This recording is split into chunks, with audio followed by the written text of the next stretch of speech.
This PSA was brought to you by the Peter G Show. You may have second thoughts after the show. Don't drink the faucet. We're really talented. We should get Oscars. Just pick out a car, for Christ's sake. No, hi, my name is Peter. Yeah, I want. Here's good. Yeah. Madam Perry. I need to get back in the genie bottle. Louis from Pennsylvania, you're on. He likes it.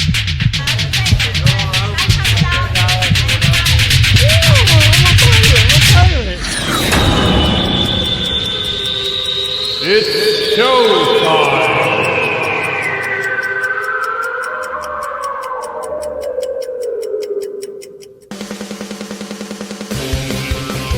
Peter G Show, Peter G Show, divorced dad, single dad, divorced dad, single dad, Peter G Show. Oh, yes, it is showtime. It's Wednesday, and what does that mean? Life of Peter G, the Peter G Show, every Wednesday like clockwork, 6 p.m. Pacific, 8 p.m. Central, and 9 p.m. on the East Coast. And what do we say? Definitely God willing. How the hell is everybody? Hope you're doing well. It's kind of a funky day around here. It's been a funky week. Tropical storm stuff going on. Windy. Kind of have to get used to that stuff again. I gave up constant 75 to 80 degree weather in the daytime and 60 at night, and now I get to have, you never know when the hell it's going to rain and drench you and hurricanes and all that fun stuff. But I'm okay with that because there's a yin and a yang with everything. As much as I loved ye old California, my budget hated it. It's I will never pay taxes again. Well, I take that back. You never know. But either way, I did my dues. But it's great to be here. And again, I'm glad everybody's tuning in. We have a great show tonight. We do. I said I was going local, and damn it, I'm going local tonight. I mean, super local. Now, I've talked about things in the Gulf Coast. Hang on, we're starting our evening off here. What do we got going on here? Let's start with the comments. I like the comments. Hi, Peter. Hey.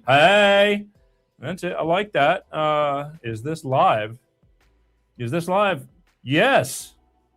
We're all alive. If it's yes, it is. I guess you're wondering if it's pre-recorded. Well, no, but it will be. You can catch it on demand forever once the show is over. But it is live, and what else we got going on here? It's like, I don't care. Tampa or SoCal. I hear ya. It's all good. I love the Gulf Coast. I've never, I used to grow up as a musician when I was younger, and a lot of these guys were, is it buffering? Don't tell me that. Don't tell me. Oh, yeah, YouTube. I don't know. Maybe it's on your end. I hope it's not on mine, because I got fiber. I mean, I take fiber. Okay. Growing up as a musician in this town, I had friends. I've told this story, and I'll always, because there's a lot of newbies coming in.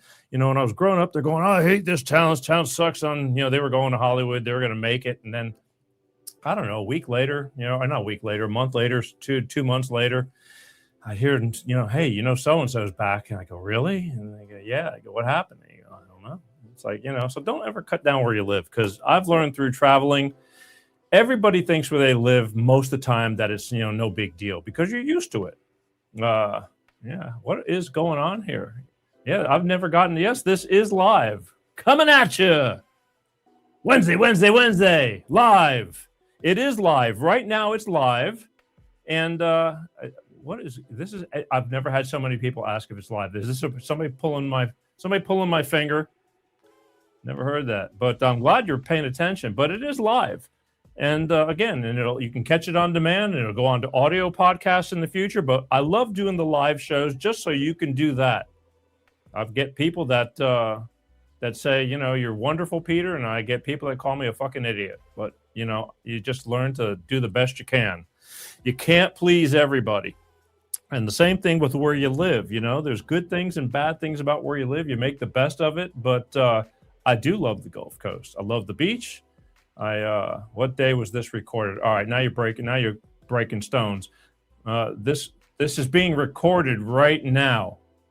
Right now. I don't know why you're saying it's buffering. Maybe YouTube's having an issue. I don't know, but I think we're doing okay.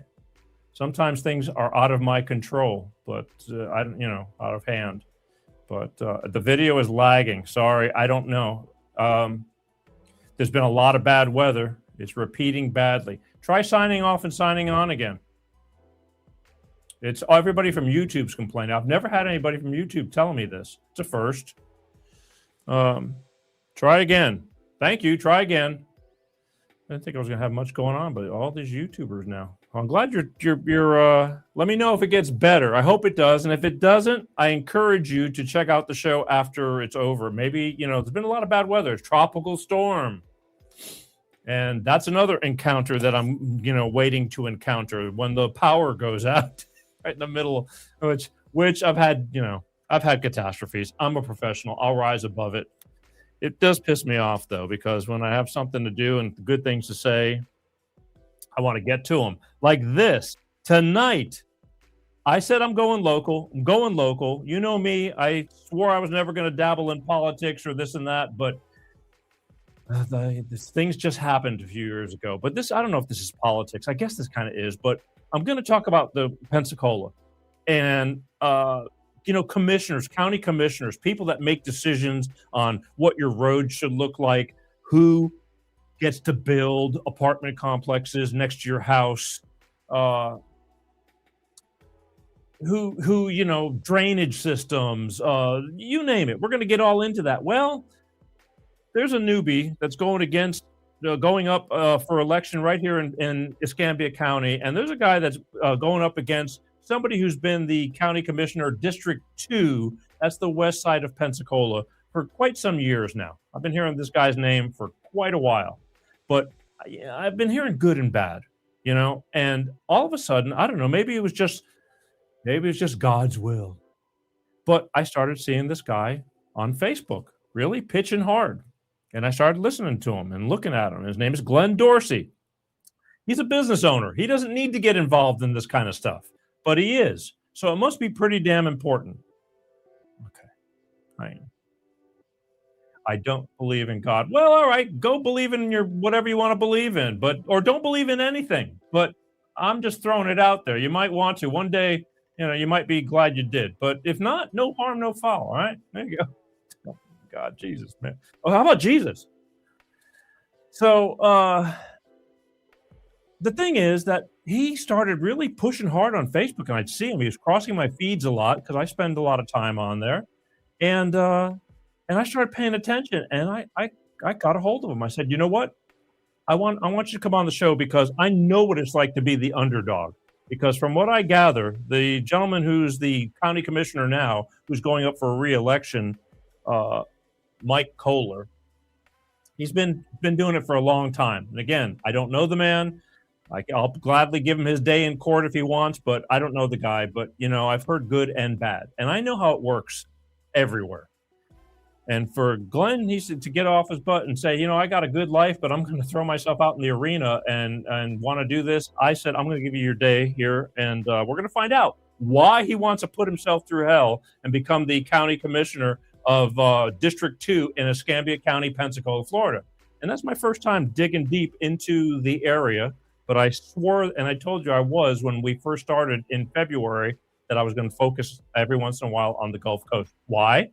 Because I love the Gulf Coast. I want to see the Gulf Coast thrive, but I also don't want to see it, overbearing and overrun and, all because of financial greed and things like that. And that's what we're going to talk about right here, folks. So stick around. That's going to be good. But here's what we should do. Before we get going, I mean, it's just kind of proper, but I would like to get our astrological forecast for the week done, and by none other than Moon Mistress Tarot, because I like to know where we're going, and I always love a little bit of direction. And she's easy on the eyes too. So I'll be back in a minute. All right, my loves, we're in Leo season, so get ready for the heat to be turning up way past that heat wave that's been going on. Let's see how it's going to affect your zodiac signs this week. We're going to start off actually with 2 cards for my air signs. My babies, look at you. You got your honey and your money at the same time. Yes, you can choose, but there is a combo bonus pack happening here. For my water signs, money, honey, 8 of Pentacles, you're working it. You're doing what you need to do. Have confidence in your money because, yes, it is coming through. Ooh, for my fire signs, you got the fire, as I mentioned. This is Emperor energy. It's Aries energy. It's powerful. It's very commanding energy. So, yes, go for that. Finishing up, baby, with my earth signs. There you are, 9 of Pentacles energy. That's your money, honey. So, enjoy. To find out what's going on with your energy this week, moonmistresstarot.com. As always, enjoy, and back to you, Peter. Back to me, Peter. Did I detect a slight wink? I think I did. I don't know. Hey, to find out more about your astrological journey and your cosmic connection, go to moonmistresstarot.com. Let her do a reading for you. I mean, everybody needs a little bit of direction and help. Lord knows. Lord, there I go with the Lord again. I don't know what's going on. I guess we all know that, sometimes a little bit of help doesn't hurt. And some of these people, they have a great intuition and kind of get you in the right direction. Maybe they can't tell you everything, but they definitely can help you out. So moonmistress.com, go check her out, all right? Let's go here. The comments, let's see, what's going on? It's like, wait, Peter speaks about Jesus. All right, there we go. Well, Peter speaks about Jesus, but promoting a tarot reading. Yeah, I am. I speak about everything. Yeah. It's like, all right, I speak about everything. Just, why not? I put all kinds of information out there. Let's say, this is not that Christian. I never said it was. I never said it was. I'm not Christian. I tell people to shut the fuck up on this show. How about that? But not you. I'm just saying that, that's my motto. In fact, that's my mantra on this show. Some people just run their mouths and they don't know what they're talking about. And I just tell them, save yourself the trouble. And the people have to listen to you and just shut the fuck up. I wrote a book about it. Yeah. It's just like, just do everybody a favor. And I think, and when I see other people's videos, oh my God, it's going to be one of those nights because you're a conservative? No, I'm a common sense. Yeah, maybe. I'm a common sense kind of guy. You know what? I tell people I was a Democrat. I am kind of a Republican now because everything's gone haywire. Been a Republican or you got to vote one way or the other. It's just that simple. But I'll tell you one thing. If I see people doing crazy shit, I don't give a damn. I don't give a oh boy. This guy's a ball breaker. So another rhino. No, dipshit. I'm not another rhino. Okay. I just don't. I don't care if you're Republican or Democrat. I don't care. I care if you're a good guy, a bad guy. And if I like what you're doing, I'm in. If I don't like what you're doing and I see a bunch of crazy shit, I'm not going to go for it, okay? And that's what happened. I saw the ship sinking on one side. I'm going, this is ridiculous. So I had to start making choices, and that's all. It's real simple, okay? Real simple. But anyway, again, whatever. It's going to be one of those nights. That's good. But yeah, I watch a lot of other people's videos, and the best way I've seen people sum up something, it's like when they're just tired of people just running their mouths. Like this guy. What choices? Exactly. What choices? So do nothing then, right? Just do nothing. That's the problem. What choices? All I can tell you, if you happen to be really good, go do something. I'll listen to you. I'll hear you out. But like I said, I see people doing videos and watching people. Even I talked about the mayor of LA. Karen Bass. She's a piece of crap. She's run that city down. And ain't nobody going to tell me I don't know what I'm talking about in that, because I lived there. I just gave up 34 years of living in Southern California. I love Southern California, the weather, but I just enough is enough. All right, but here, now you got me doing this. So don't believe me. When I say I mean. So here, this is check this out. Hey y'all, have you checked out Peter G's new book entitled "Knowing When to Shut the Fuck Up"? Oh yeah, this is the mother of all books. Everything just clicks. It's this no-nonsense approach that digs into moments we all face, but don't know how to handle. The book's mix of humor and hard truth makes it a go-to read and helps you or someone you know save face by learning when to shut the fuck up. Peter G breaks down real-life scenarios, offering practical advice in a relatable way. Perfect for those big-time, I wish they'd shut the fuck up moments.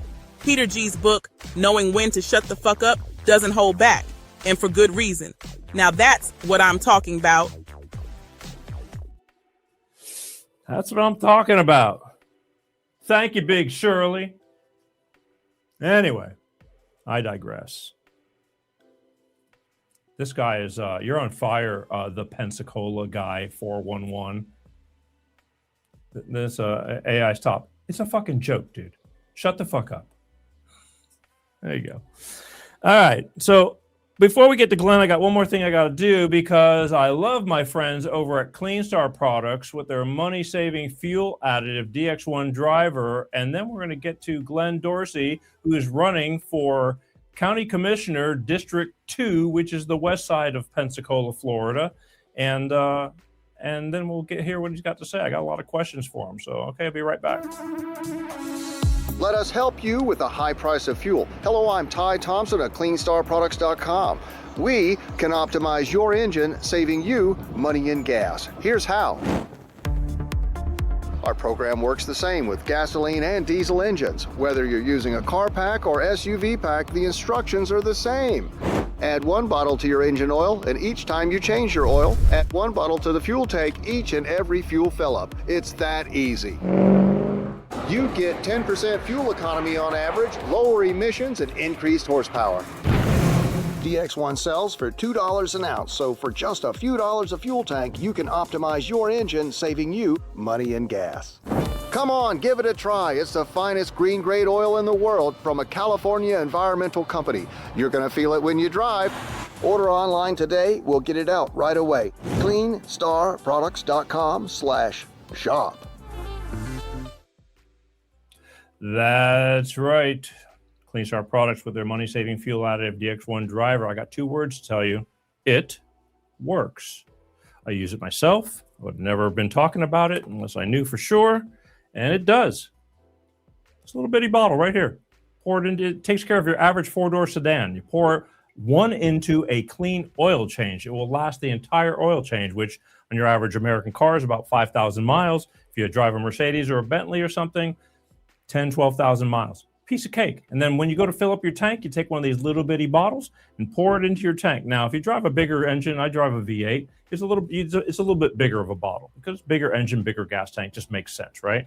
But that's it. You pour it in, you drive. But you know, why believe me? I mean, I noticed the difference after about 3 tankfuls, but here, do me a favor, because I can tell you all day long, but they have a website, CleanStarProducts.com. You can go there or see all their information. But here's what the kicker. Ty Thompson is a very, to the heart kind of guy. And he likes talking about his product because he has a product that he knows that works. There's a number right there, 310-200-8931. Give them a call. You might end up talking to Ty himself. Mention you saw it on the Peter G Show. Why? Tell you why.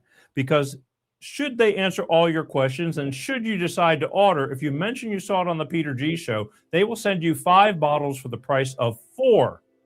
I know. 5 bottles for the price of 4. And this makes a great starter kit. And I'll tell you why. First bottle goes into a clean oil change.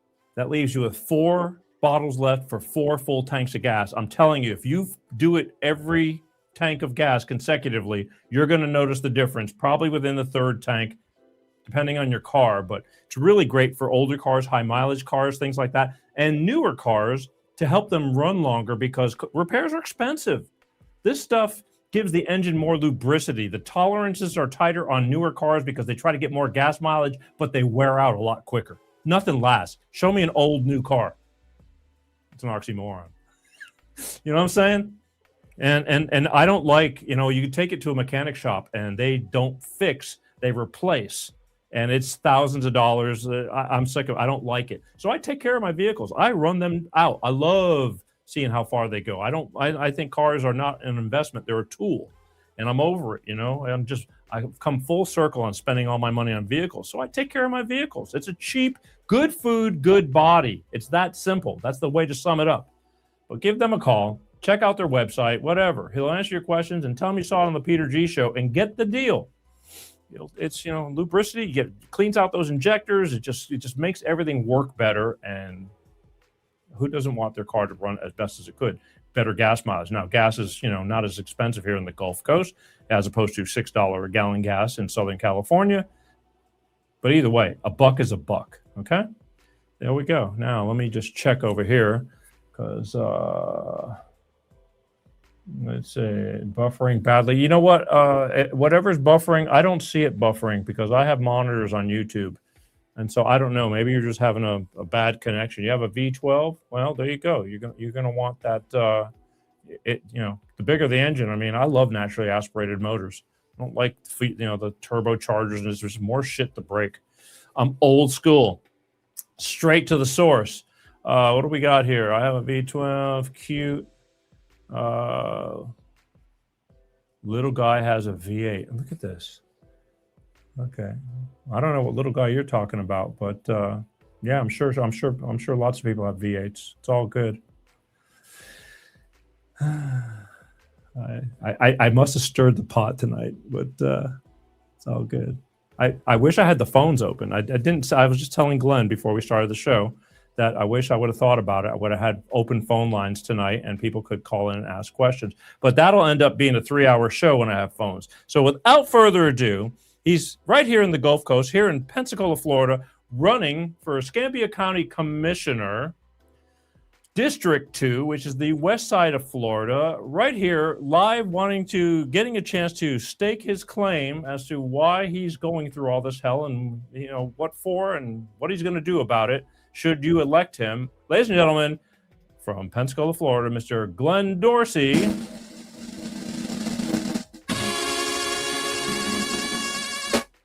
How you doing? I'm doing fantastic. We're enjoying a little liquid sunshine. Planting seeds. Tomorrow, hopefully, we'll get a nice day out of it. Cool. I want to thank you for taking the time to come on the show. Before we get started, Glenn Dorsey, do you swear to tell the truth, the whole truth, and nothing but the truth, so help you, Peter G. Show?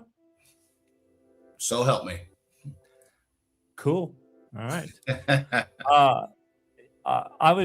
You were listening, and I told everybody that I kind of found you on Facebook, and I got interested because you struck a nerve with me, because I believe, in decent leadership, which is something that is getting harder and harder to find. Why don't you take a second and introduce yourself, give everybody a small synopsis of who you are, what you do, and, why you're going to be doing what you're doing, and then we'll just kind of go from there. How about that? Sure. So my name's Glenn Dorsey. I am running for Escambia County Commissioner here in Pensacola for District 2. I'm nobody really special. I've lived here for 35 years. I've run businesses here for the last 30 years. I raised 2 kids here and my family here. And Pensacola has been home for me. I just reached a point within the last 4 years or so where I've gotten so frustrated. So I work in my business is real estate property management, not to be confused with real estate sales, not to be confused with real estate development. I do real estate management, and specifically homeowner association management. I've got a really fun job every single day. I get handed communities that, maybe 10, 15, 20 years old or older. And a lot of them come to my company broken, where they're not following a financial plan. They have not taken care of their infrastructure. The appearances are beginning to deteriorate. And they're asking me for our help in trying to organize that and put them on a pathway to success. And while that sounds kind of crazy when you talk about working with homeowners associations, I thoroughly enjoy it. And I think we're really, really good at it. But as a dad, raising my 2 kids here, I have visited every single park in this community because my kids played ball, played soccer, played football, all that. You got a chance to enjoy the travel teams there. And I've just watched our conditions, specifically in District 2, deteriorate. And it's not been a slow decline. I think it's been a rapid decline. And with that frustration, I grew up in the Midwest in Hillsboro, Missouri. And, when we used to complain at the dinner table, everybody said, quiet yourself down, do something about it, or quit your complaining. So I really prayed about this and thought about this. And I was like, well, it is time for me to do something about this. So I think I'm quite different than a lot of other folks. I've been blessed in this community. I'm trying to give back. Probably 95% of my campaign is self-funded. I'm spending my money. I'm being outspent 4-1. That's okay. If I win the election, that's great. If I lose the election, that's okay as well. But I'm truly trying to make a sincere effort about changing the direction and the appearances of our community. All right, fair enough. I get it, but you know that that it's a lot of work, and I mean, some people make a career out of those type of jobs and things like that, but because it's time consuming, and some people just live fat off of those jobs. Let me see here real quick. Somebody just said something I forgot. I wanted to show it. Where's Glenn? They want to know what town you're in, Glenn. You can answer that. What? I'm in Pensacola, Florida. Yeah, there you go. Right. Yeah, just wanted them to hear it from you, because why should they believe me? Right. Because somebody said he is in Gulf Breeze. It's like, well, I'm sure you go through Gulf Breeze. No. So we've got a Kohler fan on the line, and I appreciate that. I want to answer all of the hard questions here. So let's just be fully transparent here. My business is located currently at 225 North Pace Boulevard. I'm just outside of the District 2 lines. I drive through District 2 for all of my clients on a daily basis. I used to live in the Emerald Shore subdivision. My office was at 429 South Navy, which is directly on Navy Boulevard there. But I bought a home out in Gulf Breeze, and you have to homestead a home. And in order to homestead a home, that means you have to live in it as January 1. My wife and I made a decision last October that we were going to move to downtown Pensacola, and we wanted to build a home. Had an offer on a lot, and that lot transaction did not close. That left us at our house in Gulf Breeze as of January 1, where my homestead is. So everybody's like, oh my goodness, Glenn lives in Gulf Breeze. He's trying to be a carpetbagger in District 2. It's the furthest thing from the truth. I actually made the decision that we're going to continue to build a home in District 2, Pensacola. I have bought a condominium. I did it some months ago in District 2, on West Fairfield Drive. Whether I get elected or whether I don't get elected, I'm still a resident of District 2. This is where I live. I can pull out my driver's license. It's where my driver's license is. It's where my voter registration card. It's where my bed and my pillow are.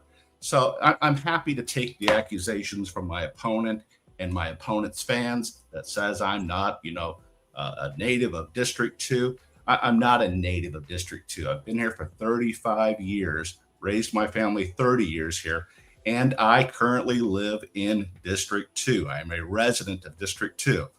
I say all that because despite where I put my head at night, there's actually no requirement to live in District 2 unless you're elected after November the 3rd. So, as much as I would like to debate where it is that I sleep at night and how long I've been in District 2, we've got much larger concerns in this county than where I'm sleeping. Look, It's not like you're a senator and you're supposed to be living somewhere and so you're 10 minutes away. But so I don't know. And for the record, again, I don't know Mike Kohler. He's more than welcome to come on this show. It just led me to Glenn. Glenn put a whole lot of effort into stating why he wants to do this, and I'm just here to put him out there because I realize he's kind of the underdog. I'm pretty sure that Mr. Kohler's kind of got a good foot in the game. I don't know what he does, what he's done good and what he's done bad, but I said I would give Glenn a shot because I don't know Mike Kohler, but he's more than welcome to come on the show before the elections. Okay. I'll turn things around. But for right now, this is what we're doing. I'm going to hear the guy out. It's that simple, because I know what the West Side looks like right now. I know I drive through it all the time. Okay. Yeah. So I know where we're at. I'd like to know, what the difference is going to be. So let's talk about the West Side. Growing up in Pensacola, the West Side has always been made fun of by a lot of people because it's an older part of town. It was established well before the East Side, and and a lot of people have a lot of, I don't know what the big fuss is. I really don't know. East Hill and all that. It's good, but there's good. We have beautiful stuff over here, and I think there's funky stuff everywhere, even with the crime.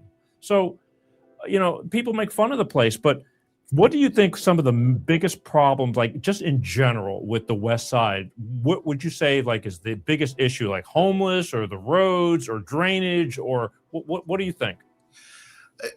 I would start with, let's just keep to appearances first here. So, when we look at the blight in the community, and when I say blight, I'm really just talking about rubbish and trash, where you will see couches thrown on the side of the road, bags of garbage being left out.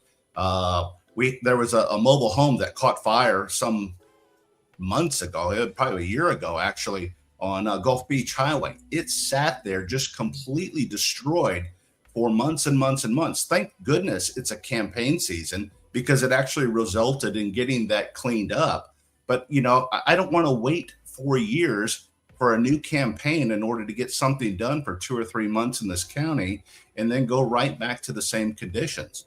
When we look at our roads with all of the potholes and, I was driving into Lexington Terrace for a meeting with the Warrenton Revitalization Committee. So I drove back into the park. Thank goodness I drive a truck. If you had a small sedan car there, God help you if you don't have headlights on and able to dodge around the large potholes that are out there. And that standard of care only seems to exist within District 2. District 3, District 1, District 5, their residents won't tolerate it. District 2 deserves more than what they're getting. Yeah. I notice a lot of things. So hang on, because I can't, I got this guy. He's just, I'm dealing with an unarmed man. Peter, you said you haven't been to Pensacola earlier. Find the tape and show me where I said I haven't been to Pensacola earlier. Find the tape. I'll give you $1,000, and I'm putting that on tape too. Or shut the fuck up. I mean, it's just, I don't understand, man. Just kick back and watch, or say something of relevant. If you got a question for Glenn, be more than happy to. Again, I know you're probably a little touchy about this because you may be partial to somebody else or whatever it is you're into. But right now, it's like I don't care. So just and ask the hard questions. I'm here to be transparent. I'm not a politician. I'm just a business guy, a taxpayer, and a dad that truly cares about this community. That's end of story.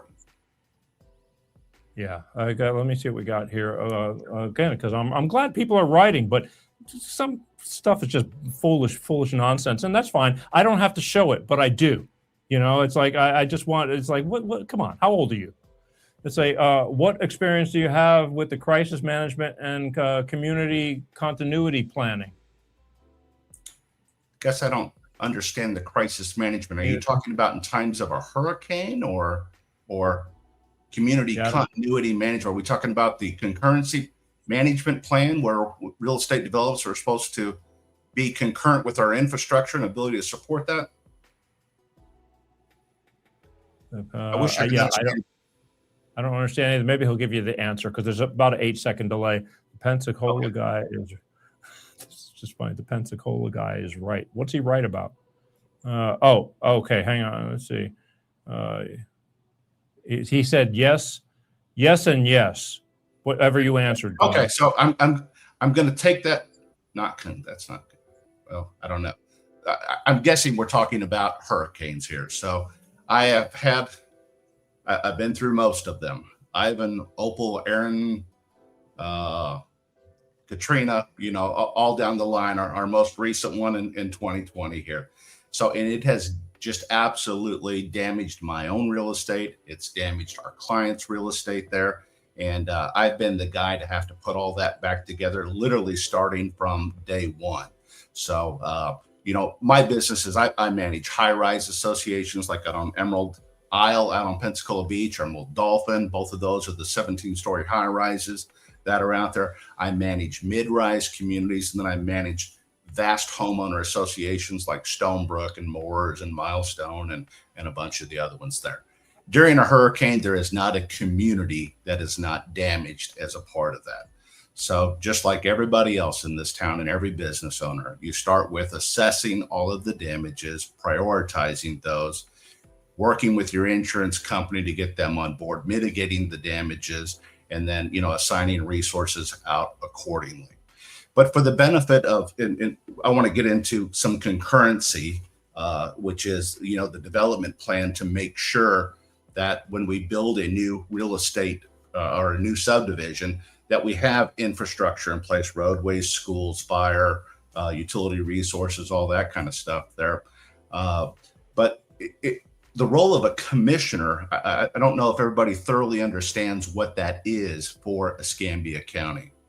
Escambia County is divided into 5 individual districts. You elect a representative for each district to go to the commission, work together, and decide how to adopt policy, to create budgets, establish priority.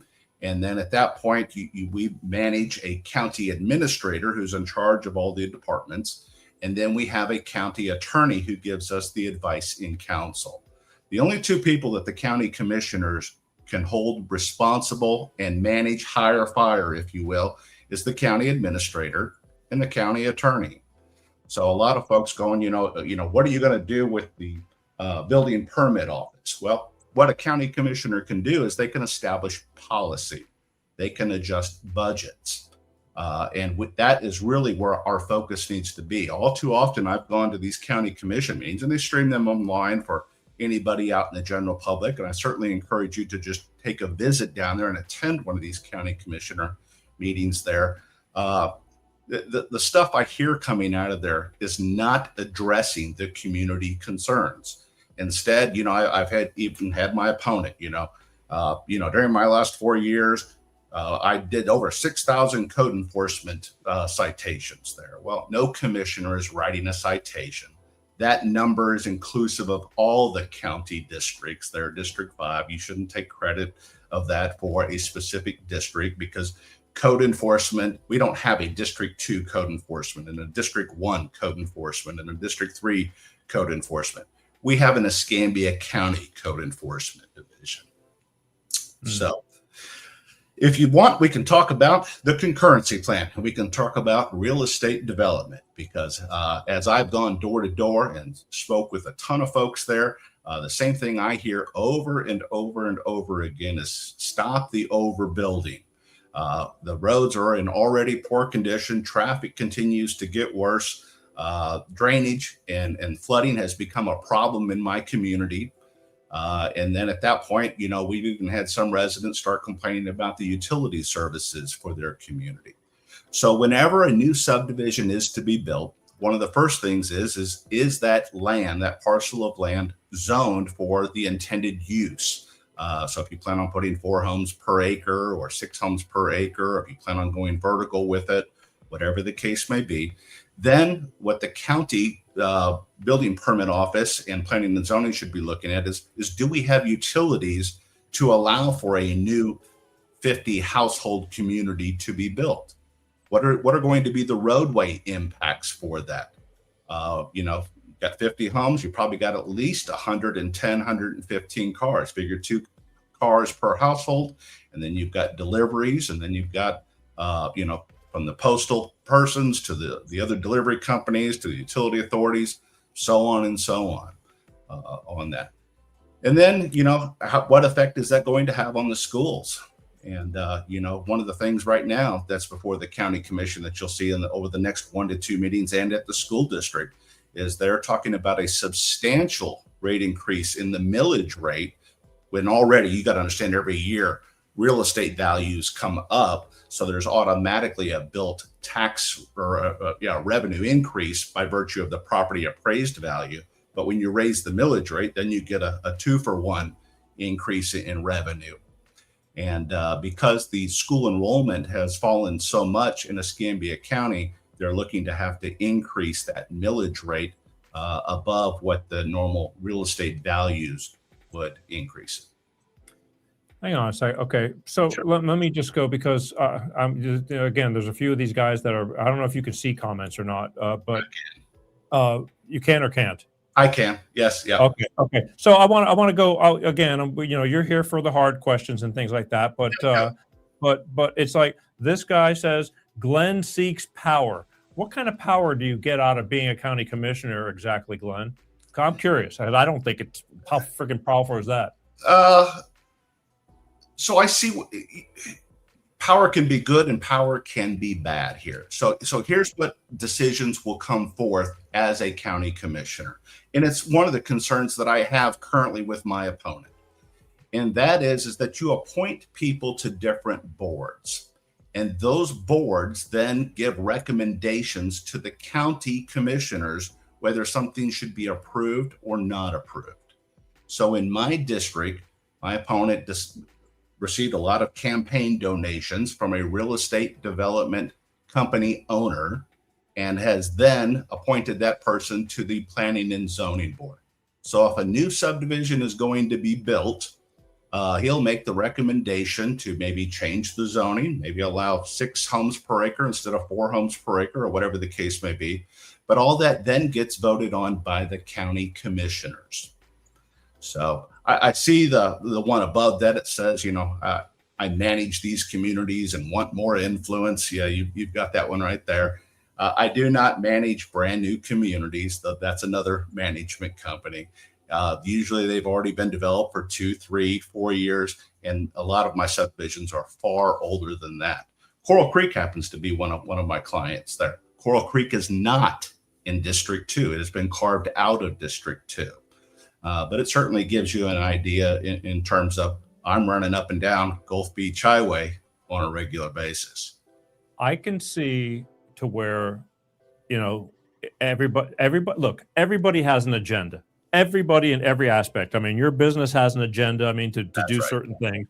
And in politics or county commissioners or this and that, your contractor buddies, who gets the bids for this, how much you can do that. There's a lot of greasing going on. I mean, let's face it. I mean, I don't know what goes on exactly, but it goes on.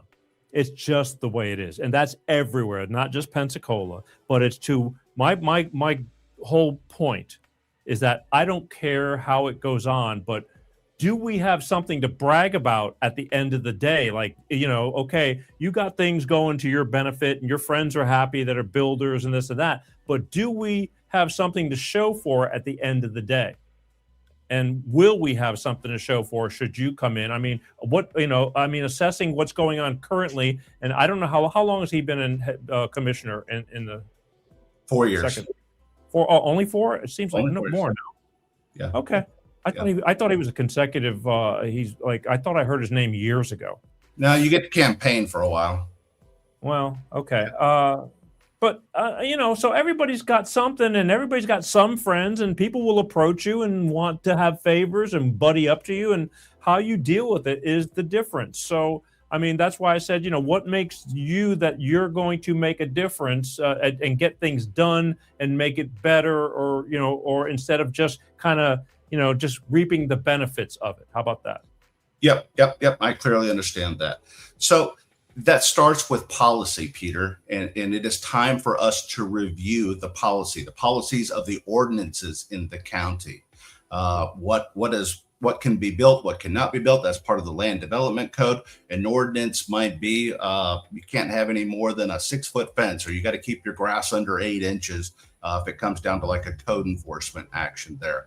And, we just saw most recently at the county commissioner meeting, a lot of folks that were upset on Facebook where the counties had a policy that, when an employee leaves, if I have a commissioner's aide and they decide to resign, they get a very nice severance package as a part of that. And it's that kind of stuff that we've got to start looking at to save money. I'm a budget guy. I've spent 30 years now looking at budgets, trying to run a business so we can manage the checkbook, sign the paychecks at the end of the month, and still make a profit. Government is not intended for profit, but it needs to run smartly. And, again, I've been reviewing the 2026, 27 proposed budget. And it's, it's quite thick. I mean, there's a couple hundred pages that's involved in that. I've got another book that's got the last 3 years worth of budgets in there. And so part of my job as a future commissioner is looking at those budgets and figuring out, where do we have the redundancy? What has been the priority? We've given a tax or a departmental revenue increase to our parks department just above 1%. So don't tell me that parks are a priority and the maintenance of those parks is a priority when you've only given them 1% in additional revenue. And especially when you consider the fact that we've raised our county revenues, our budget revenue line for the last 4 years at 32.6%. We've collected an additional $214 million in revenue. Now look around at the community. Can you see the difference of 32.6% of additional revenue? That's what frustrated me. I don't know if it frustrates other people, but I'm in this race here, in this campaign, to make a difference because I don't see the 32.6%. As we look at our 26 and 27 budget, everybody's seen it in the news. Governor DeSantis says it is time for some property tax relief. I'll raise my hand and say, you know what? I want some property tax relief. I feel like it's getting out of control. With that in mind, everybody's saying, well, we're going to have to turn off services. They're scaring the public to death. If you vote on November 3rd for some property tax relief, look out. You won't have any law enforcement. Look out. You won't have any fire departments. You might not even have a road to drive on. And if you read the language of the proposed bill, it doesn't affect the sheriff's office much at all. So schools are protected. What they are saying, though, is that if we're going to come as a state and give your county some assistance to help bridge the gap until you figure out your own budgets, you're not going to be able to do substantial increases upon your residents. To me, that's fair enough. I don't want any more increases. Now, I get it. I mean, everybody loves their job. And in my business, everybody loves their job. But what do we need to do that changes with the times? You can still have a job and you're just doing a different mission as a part of that. Back in the day, Peter, I had in my office probably 14 file cabinets, the old 5-drawer long file cabinets there. And I had 2 people in my office doing nothing but filing, pulling files, putting files in there. We don't do that anymore. We use a computer to do that, and it's easily managed there. So I'm just saying we need to get smarter with our county government. Now, we've got a county administrator that's going to be, probably retiring in the next year and a half or so. The time to start making these plans is right now. It was yesterday. If we're looking at these budget cuts, maybe come November, well, that should have been reflected right here in the proposed budget for the next year. Instead, we're increasing revenue once again. Yeah. JB, he says, do you realize, that's kind of obvious. If you build more, you make more taxes. But at the same time, is it balancing out? Are you overbuilding? I have somebody that lives off of 62nd or something like that. And she told me that when she bought the house years ago, they never had flooding issues. And all of a sudden they built somewhere back behind them. And now she's got flooding issues, and it's been a major problem. You can build all you want and get more money in taxes and this and that, but is that a good thing or a bad thing? It's got to balance out. Yeah. And I'd be all for additional taxes if they were appropriated to where they need to be, which is back into our infrastructure. But that's not the priorities of the budget there. We don't take the extra money and really create true long-term plans. We rely upon new tax revenues in order to pay the operating obligations that we have before us. One of the things the voters get to vote on again in November is the renewal of the lost tax, the local option sales tax, also called the penny for progress. we pay an additional percent on every purchase that we make, intended when it originally sold to us as taxpayers. I'm sure you were here, or lots of other folks were here. If you give us this additional 1 cent, you're going to have some amazing roads. You're going to have all the money that's been appropriated in that operating budget. And then we're going to take this brand new pile of money that we're going to get from you, and we're going to put that into the infrastructure as well. So we're going to have amazing roads and utilities and all these new things there. And now we've watched our roads budget come way down in the operating budget, and we rely even more on the lost income tax to do that. So if the voters do not renew this upcoming lost tax, Escambia County is going to be in a bad way. The Pensacola guy. See, now he's writing good stuff. I mean, decent stuff that he should be doing. But he says, but what did it say? But that's facts. Escambia County would lose 70+ million in funding. That's your parks budget out the window. I don't know. I mean, is overbuilding, the answer? That's not the solution. No, what he's talking about is that if we actually allow the voters, and that's how I hear it framed all the time. If we allow the voters, listen, Glenn's on record. Glenn wants the voters to approve the property tax reduction bill. I think it's good for our state. I think it's good for our county. We have to start being much more responsible. What he's saying, though, is that if the voters vote for that, we're going to lose $70 million of our budget. And when that happens, boom, no more parks. All of our parks will disappear and have to be closed. Look, what's his face? DeSantis said that he's going to subsidize. We have plenty of money, and you're right. We'll have to figure it out. But Pensacola's gotten, every place has gotten along, and we're still going to pay taxes. We're just not going to pay taxes on the property, but we'll still be paying something. That's correct. You'll be paying for the cops, the fire, this and that. You're just not paying tax. Why should you pay tax on your own friggin' property? Nobody's coming to fix it or keep it up for that. It never made sense to me. So it's whatever. It's like whether you agree or disagree, it doesn't make sense. It's just so. But we'll be paying taxes. You're not just not paying anything. Some years ago, it's probably been 20 years ago, I knew that if I was going to buy a home, $200,000 home, I was going to pay about 1% in property taxes. I just kind of, everybody just kind of knew that was kind of the rule of thumb. Your insurance policy was going to be about 0.8% annually of the home value there. And you just kind of built that into your individual budgets. And, now, I just bought some real estate the other day, and it's close to 2%, on that. It just keeps going up and up and up and up. And, and if I saw it in the roads, Peter, if I saw it in the appearances of the community, I wouldn't even be in this race there. I'd be, there's something to be said for being able to go home and, have supper with your wife and enjoy your weekends there. And I've made the decision that I'm going to dedicate all of my time to trying to contribute back to this county. All right. Well, cool. Let's talk about some of the areas because for me, not ever being in Pensacola, I kind of know a lot. Now I just said I'm not in Pensacola, but I actually am. Pace Boulevard. I drove down Pace Boulevard, and to me, I'm in shock and awe.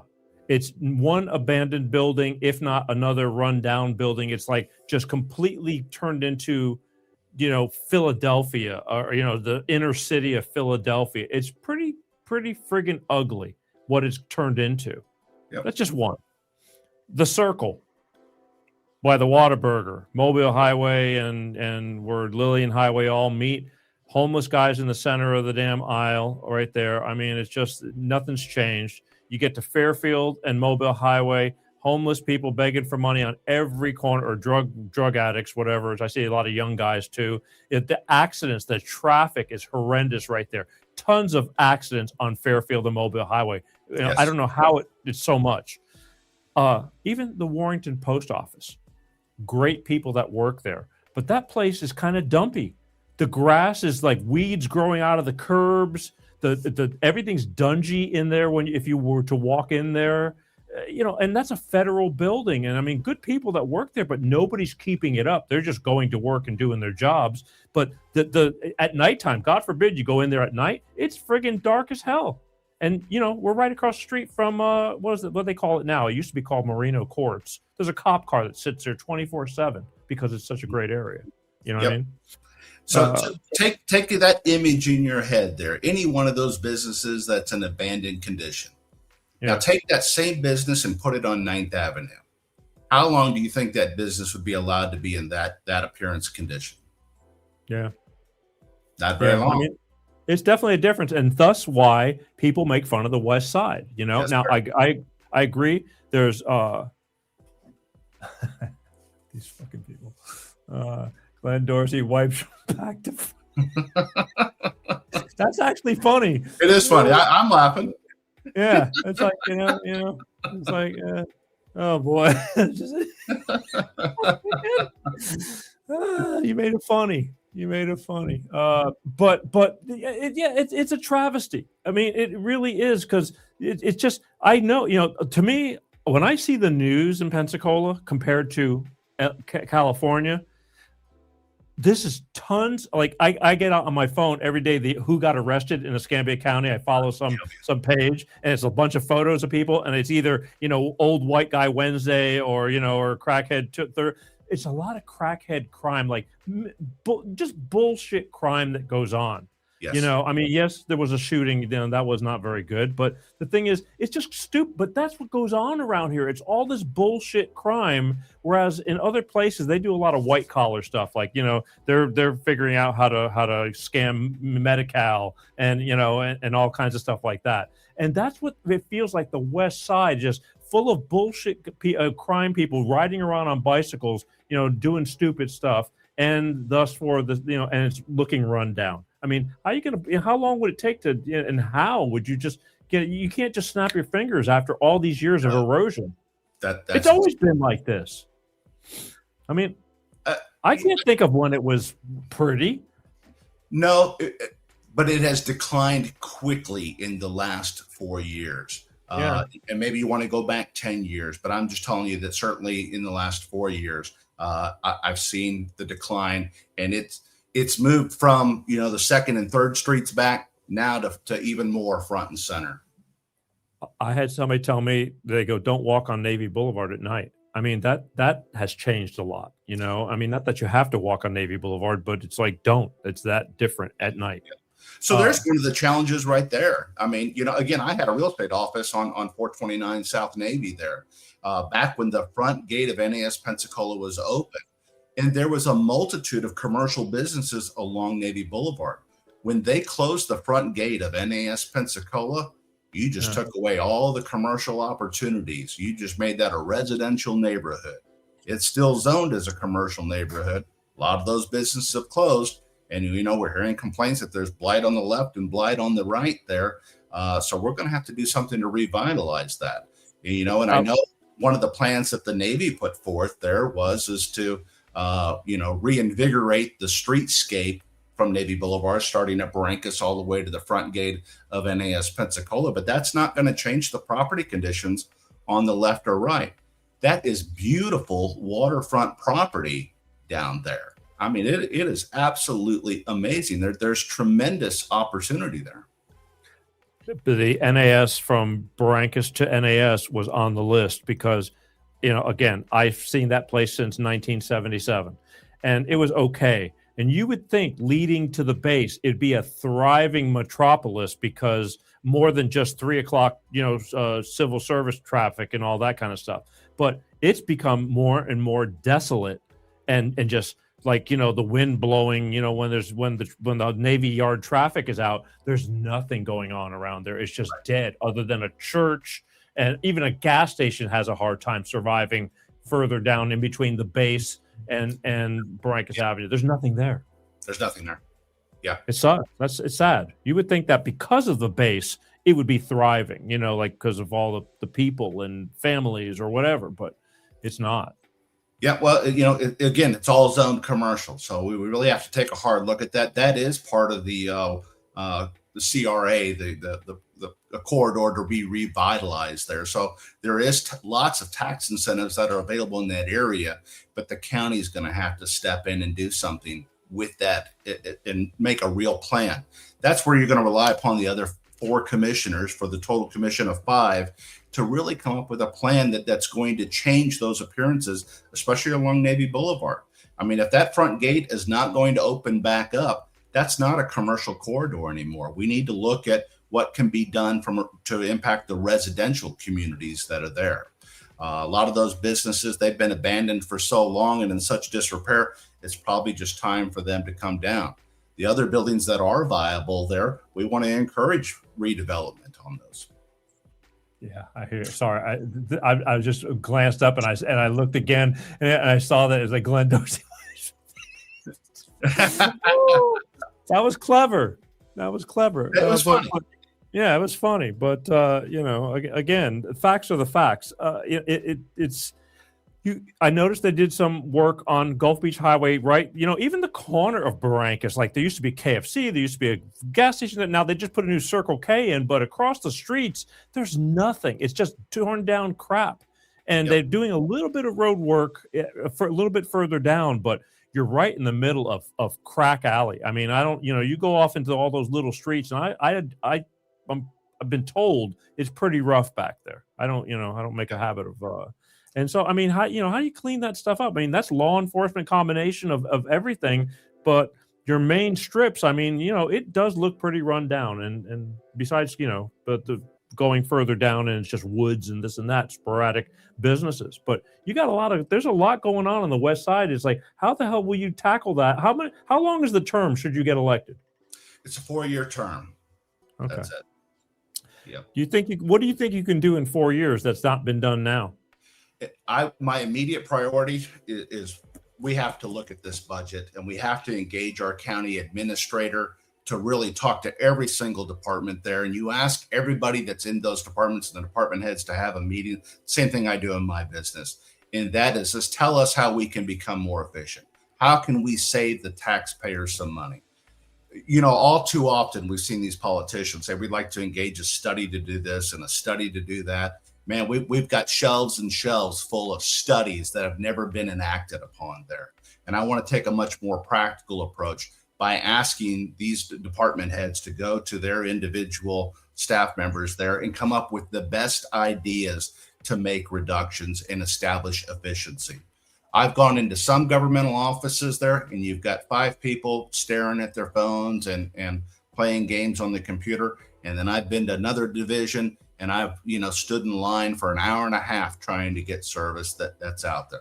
And I get it. There's no exact science to human resource staffing, but I do think we can do a much better job of trimming the budget. We've treated our local budget, I think sometimes they do at the state or even at the federal level. And that is just ask for more, ask for more, ask for more, find a way to spend the money that you got. And I really, truly, and maybe I'm just naive, I probably watched way too many Andy Griffith shows when I was a kid, but I do think good prevails. And I do think that we've got a lot of very caring workers within our county government that want to save the taxpayers money, and we can do our own doging first. And then at that point, we've got a lot of giveaways, so to speak. And, that kind of just touches on each commissioner in Escambia County gets a $50,000 discretionary fund each year. And that's kind of resulted in a lawsuit recently that, some folks may or may not know of. But what it all boiled down to is that we had a commissioner that said, I would like to take my discretionary funds and allow you to have a gala or a party or, an event. And the taxpayers of Escambia County will pay that. So we'd like to, give you guys a grant and a check for that party. And then we also, gave some money to a food bank there.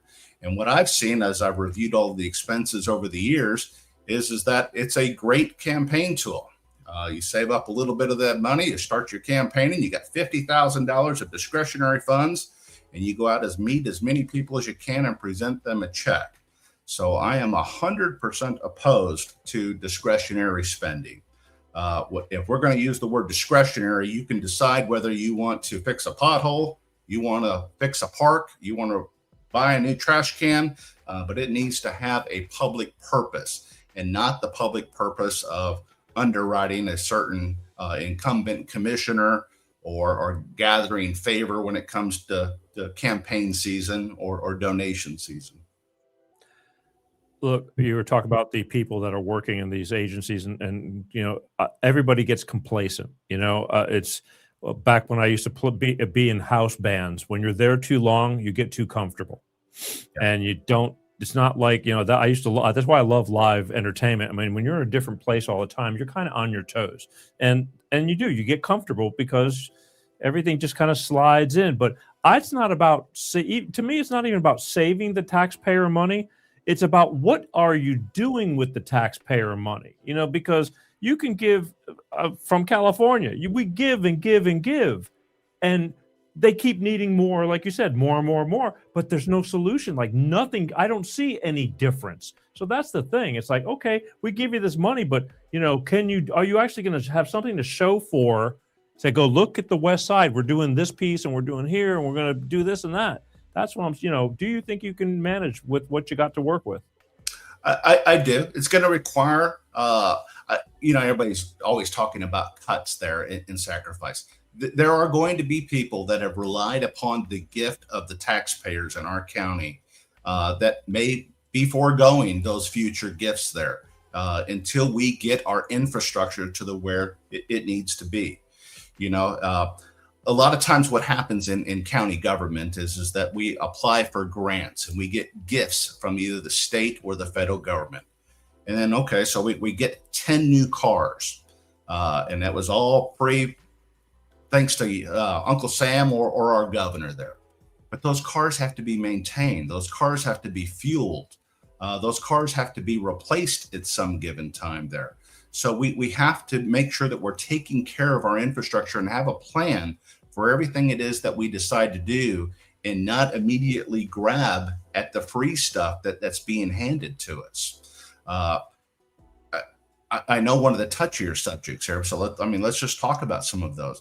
I absolutely think our Bay Center needs some improvements. That's the Civic Center for a lot of the folks that have been around for a while. That's downtown. It's located in the city, but it's maintained and owned by the county. They're proposing anywhere from $140 million to $190 million worth of the improvements. Well, that center loses this county about $2 million a year. And I know $2 million, maybe in the scheme of an $800 million budget, isn't a lot of money, but that's how you make money in business, $1 million, $2 million at a time. Next year, as a part of the proposed budget, we're increasing those contributions, the expense contributions for that base center by an additional $540,000.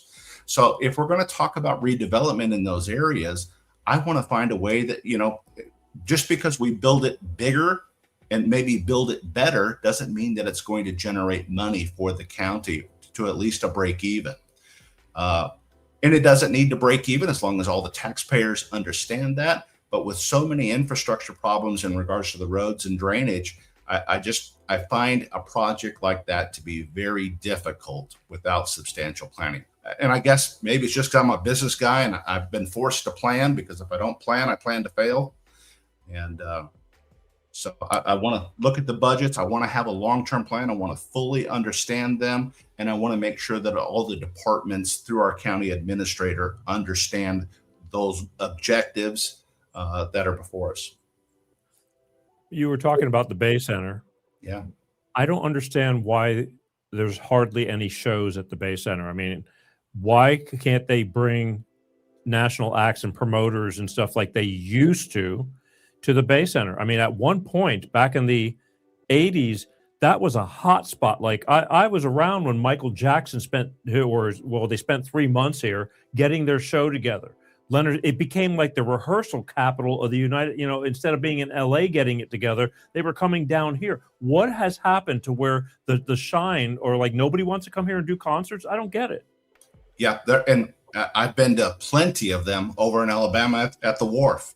That's it's an amphitheater. So you're outside and it is terribly hot in July. It rained there. The Civic Center is great. I just know that, during the wintertime with the hockey seasons, you're not going to have any shows out there because, hockey's taken that priority. And I'm a hockey fan myself. I enjoy going to the hockey games there, but we're falling short on the revenues. So I guess as a business guy, I just can't really justify spending an extra $180 million unless we truly have some plans and some commitments to help us offset the revenue losses and really pay for something. And I think all too often the commissioners that are up there, because it certainly gets favor, you can say, look, I helped bring in a brand new civic center in Bay Center. Look how pretty it is there. But I don't want to do that to the detriment of the county taxpayers that are out there.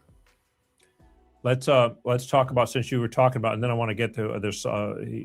Pensacola guy's got something worthy of pitching too, but you're talking about, why build it if we can't make money, and we're going to lose money just because we have a bigger and better place. Recently, I think this is your area too. Didn't you say that the District 2 is from government to the water? Government to the water, yes, sir. So Main Street is your district? Main Street is my district. Okay, so there's all this talk about the new Hard Rock Hotel and right there, and then they canned it because they wanted a big giant tax rebate for 20 years or whatever it was. And I totally agree. It's like, why should we foot the bill for these guys? What's it gonna do for us? Because we're not. How much money can the city be making if we're giving them tax rebates? Right. And then they canned it. And I said, you know what? In my mind, I'm going, somebody will come around. Somebody's going to come around there. And then all of a sudden, I just heard that they're not going to ask for the tax rebate. Can I play you a little something real quick? Sure. Just so we can check this out. Here you go. First off, update on the Maritime Park Parcel 5 project, the Hard Rock Reverb project. We're excited to announce that that project is on and moving forward. And it's a $310 million mixed-use development investment in our city. We believe outside of when you talk about market rate commercial or mixed-use investment, I think it's the largest single private investment project inside the city limits. Obviously, projects like Baptist Hospital and things like that were larger, but in this form, we believe it's certainly one of the largest, and we believe it might be the largest in the history of the city. The developers have withdrawn their application for an ARA abatement at this time, and we certainly appreciate their understanding. Let's stop right there. At this time, they've withdrawn. So what does that mean? That is yet to be determined. That's what scares me. That's what scares me. And I've been to a couple of these county commissioner meetings where we gave tremendous incentive to businesses to locate here that were not buying real estate, was no actual contractual agreement to bring in and engage a certain number of employees. So, if we're going to provide a tax incentive for somebody to move from California, bring all of their employees here so they can reduce their payroll costs there and not make a contribution back into our county revenue departments there, I'm opposed to providing those type of incentives. If we're going to provide incentive, it needs to have clawbacks on it. It needs to have timelines, and it needs to be proportional. And it needs to be not only made available to new businesses, but existing businesses within our area. You've got a lot of businesses. If they had extra capital, they would make an additional job right here in our hometown. So I want as many jobs in this area as I can. And my strategy to doing that is to make our community beautiful. We live in an absolutely wonderful area. A business will be privileged to come and locate here and to bring their employees here, as long as we've got a nice looking community, a safe community, good schools for them to go to. All too often, we've lost a lot of opportunity to Santa Rosa County. And a lot of those decisions, I think, have been based on the fact, well, they've got better schools. Don't put your kids in Pensacola, move to Gulf Breeze or move to Pace or, move anywhere else just to put your kids in school. And then, they come to Pensacola to do their shopping and that, but there's no property tax revenue because they do not live within the county. So I'm going to fight the fight to try to get District 2 better. This should be black and white, though. What he just said scares the living shit out of me, because that means, and I can tell by his body language and he's talking, he's not real confident in what he's saying to get the message out. And they're saying at this time, well, there's going to be a time when everybody's asleep and nobody's paying attention after it's built. And then all of a sudden they're going to change the rules and we're going to start giving them money 3 years from now. How can you do that?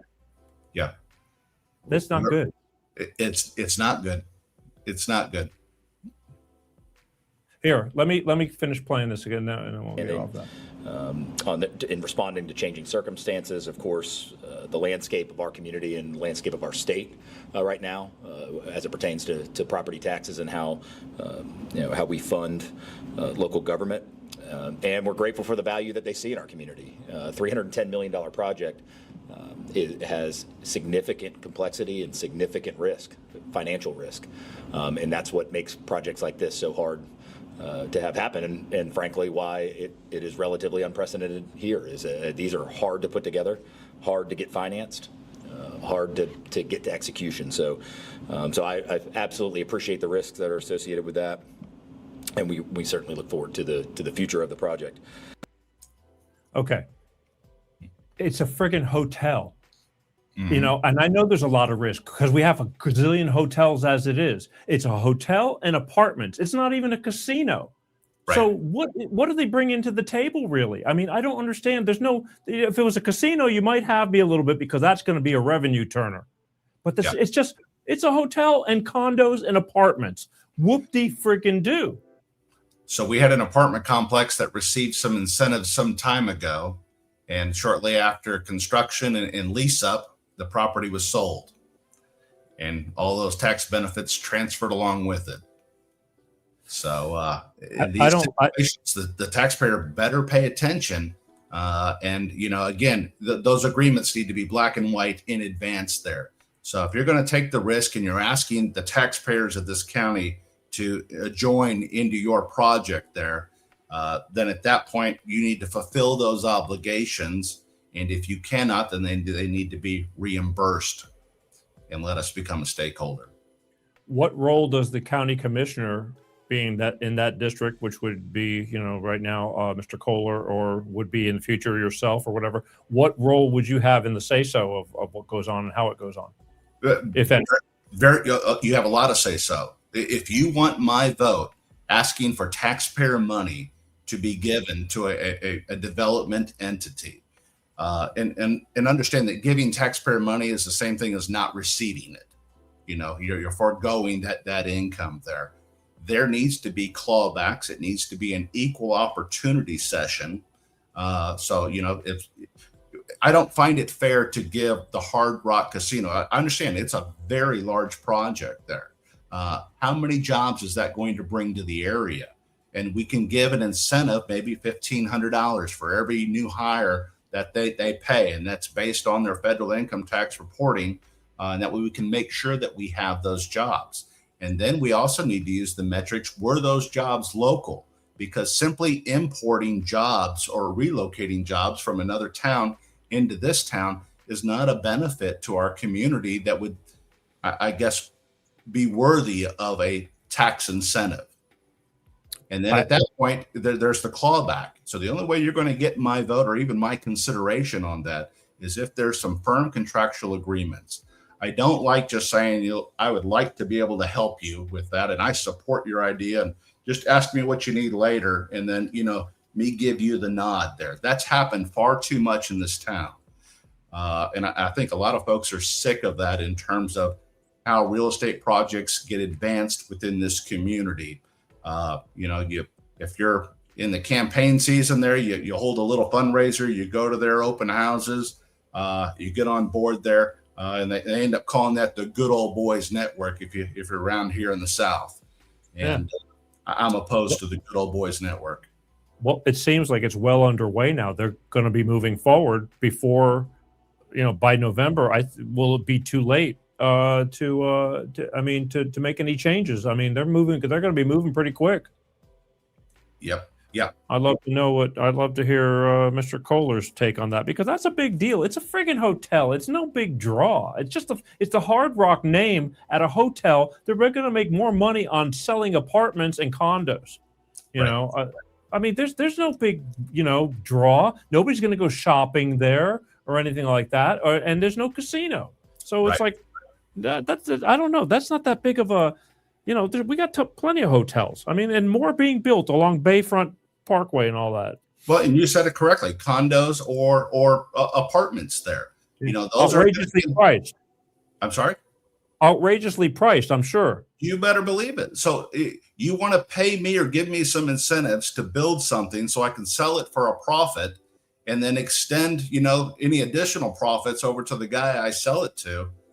I'm not following the logic. On a 2-lane road, it's just, again, it didn't thrill me, and I was really glad. I gave them credit for having the guts to say, no, we're not going to give you the tax rebate. But and I said, well, let's just stick around and see, because they're going to work their way around this somehow. And I just figured anybody who wants to be there can pay the price to be there, and obviously we're going to get duped. I just know it. It's just par for the course, because people can't babysit them. We trust in them, and that's the biggest mistake. And unfortunately, there's an advantage for a few people, but not for many, not the residents. We've got one of those deals going on right now. OLF8. Oh, in Beulah. Yeah. I've been watching that. I've been watching a lot of people with a lot of good information with the facts. And I could just tell that, like, again, the council's just sitting there having to listen to it because they have to listen to it. But I know how it all turns out is going to probably be like the norm. And it's like, thank you for coming.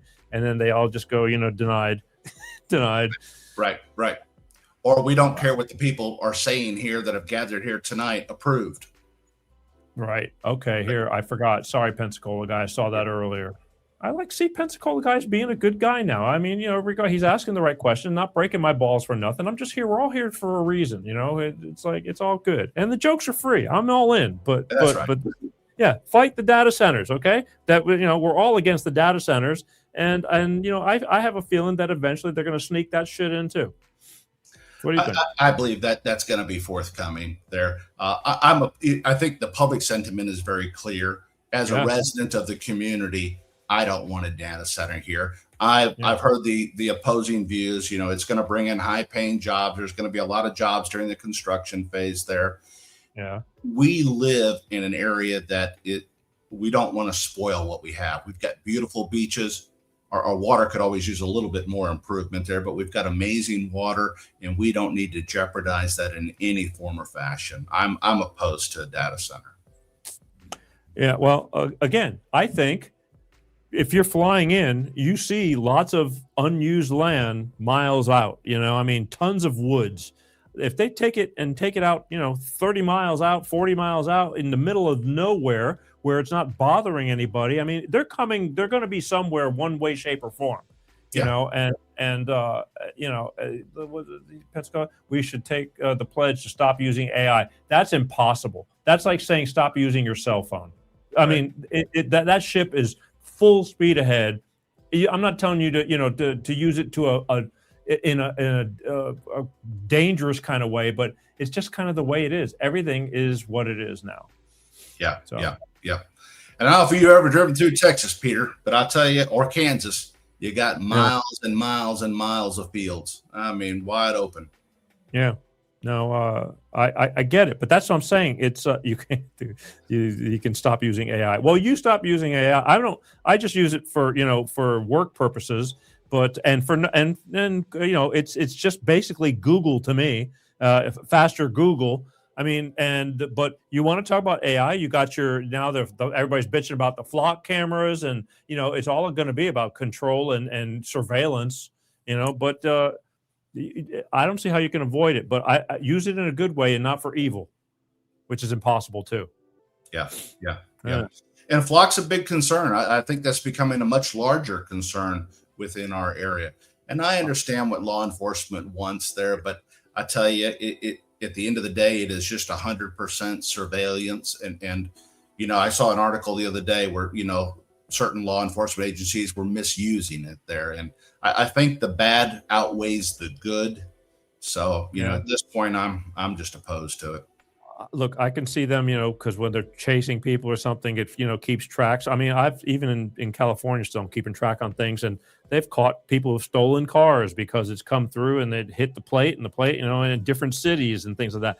But the problem is even getting pulled over now, I'm told the cop asks you where you're coming from. If you lie, they already know ahead of time because of how quickly AI, Pensacola guy, sorry, but they're using AI that they can already know everything you've done because of the way times are changing, and that kind of sucks a little bit. But I mean, What are you going to do to change it? You can stop and say you're not using AI, but AI is going on all around you. There's no stopping.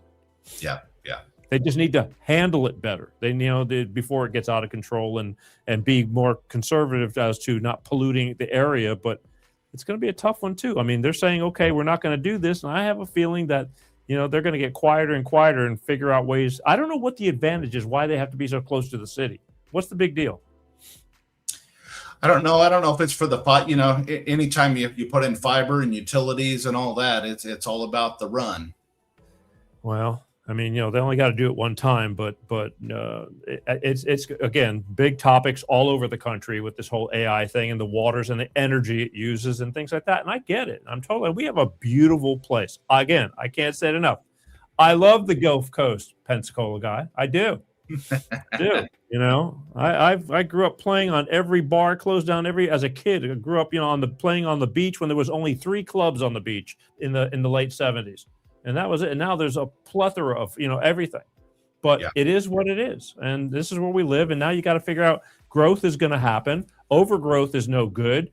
But now you just got to figure out how to manage it. And right now you're wanting to be able to tell people that you're willing to stick your neck out and manage the whole west side of Pensacola and make it a better place to live. Am I right or wrong? You are. And that's going to start, Peter. We need to start hearing from the residents of the community. I go to the county commissioner meetings there. Some of them are early in the morning. Some of them are later in the evening there. We're not hearing enough from the constituents. I'm making the pledge, and I wish my opponent I certainly would have participated. I wouldn't be in this race had there been given forms for me to have come to him and said, hey, look, here's Glenn's concerns. Here's the people that Glenn hang around. Here's their concerns here. Let's see how we go about fixing that. I know how I fix things in my business. I listen to my customer. I listen to my employees. I listen to the stranger on the street about what it is that I can do better. I'm not scared of criticism. I want criticism there because that's the only way that we get better. I will hold regular meetings so I can talk to the people within this community. Some people were Gene Valentino fans. Some people are not Gene Valentino fans. But I can tell you that what I think the one thing that Gene Valentino did right, and he was 2 or 3 commissioners ago, is that Gene had this weekly coffee with the commissioner. You could actually go, you knew where he was going to be, and you have a chance to chat with him, bend his ear about some problem that you were having or an idea that you had to make the community better. So forget about his politics and his positions or his record there. He kept the door open to hear from the people, and that's how we get better. No, I hear you. I mean, keeping it. I think people that these higher ups and these people who hold office, they lose touch really what is actually going on because you have other people doing the menial tasks, and you just complacency and all of that. And talking to the people is a big deal. I mean, hearing what they have to say, how you choose to take that information and what you choose to do with it's 2 different things. Because you could listen to them like they did over in Cantonment, and they're going, yeah, thank you for coming. And then they leave and they go, oh my God, I don't want to hear this crap because we want to build and do this over here and screw you guys just because you live here. It's a problem. I mean, honestly, I wish I would have loved to have had both of you. How many people are running for office right now? I only see you and Mike Kohler. Yeah, we're the 2 Republican candidates, and then there were 2 Democratic candidates. One did not qualify. The other one did qualify. So there'll be there's already 1 Democrat that will appear on the November 3rd ballot. We'll have the election on August the 18th, where voters will either vote for myself or Mike Kohler.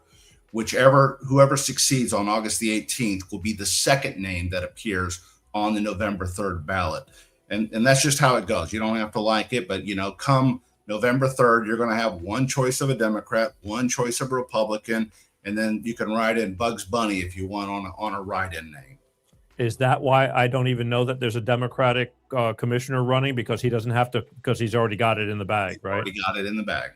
So to me, it's like, again, should this really be a Democrat and a Republican thing? Shouldn't it be a biased, you know what I mean?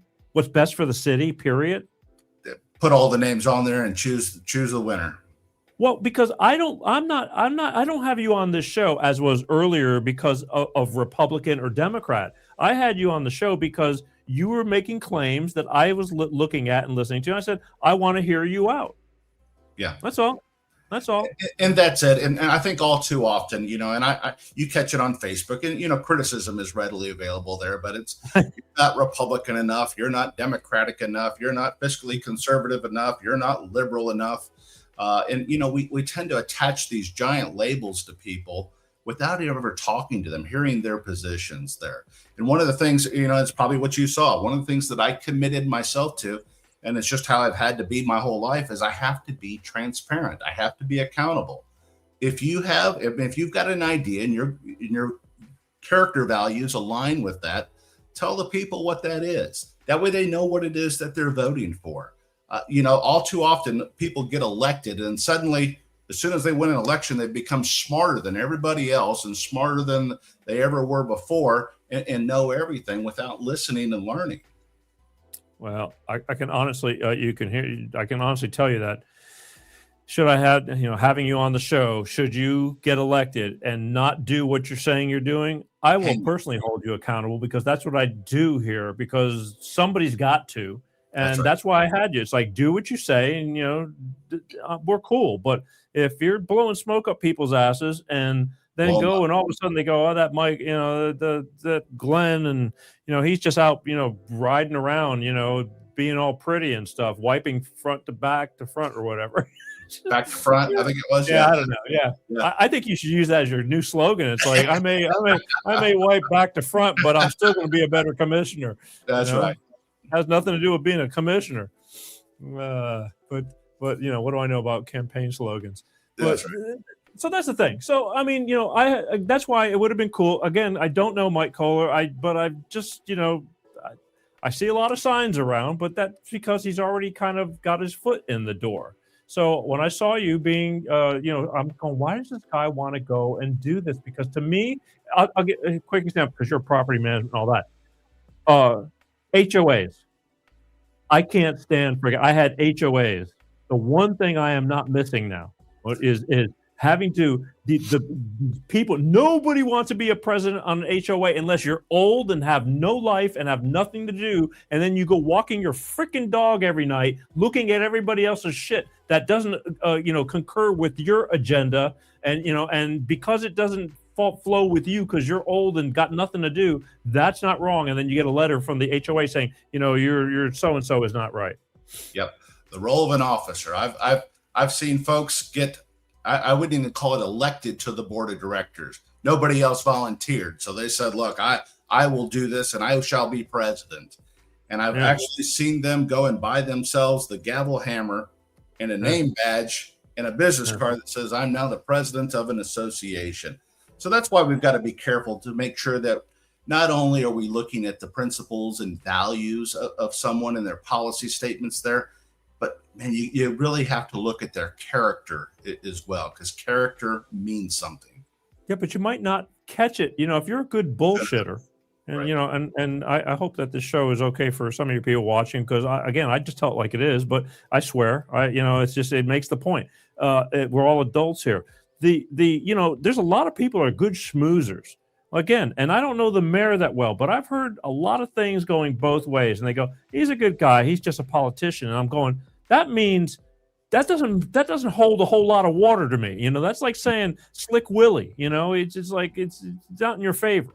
I don't know. I'm finding out. I'm learning more, and I'll speak out when I see this. Like this whole thing, he knows what's going on with the whole Hard Rock thing. but he couldn't even spit it out fluently. It's all he was very hesitant how he's going to word the whole deal. And I'm really going to worry now about what's going to happen because we're going to be screwed. Yeah. Well, there was a pause and then at this time. So that there's another clip I was trying to get and I couldn't get it. And it was different. It was the mayor in a minute. He's got this mayor in a minute thing. And it was on Facebook and I couldn't pull it.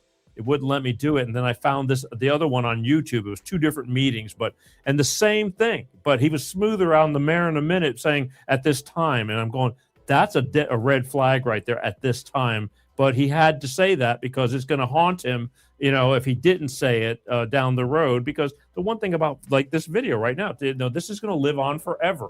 Yes.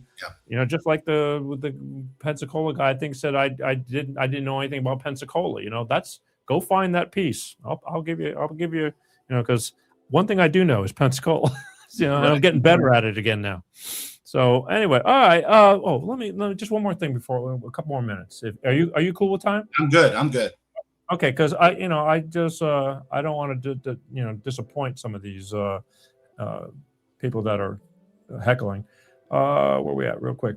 I found this from you and I want to ask you about it. All right. Where we at? Right here. Let's put us both over here.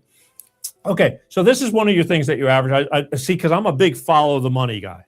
Yep. Because everything that's going on around us, it all leads to money. So you're sitting here saying, hey, I'm better than my opponent, and I'm going to tell you why. Could you please explain this a little bit? Yeah. So this is right before the OLF 8 vote here. So the county, let me put a little background on this. So there's a large parcel of land directly next to Navy Federal that the Escambia County owned. We did a land trade with the Navy base, and we ended up with some land.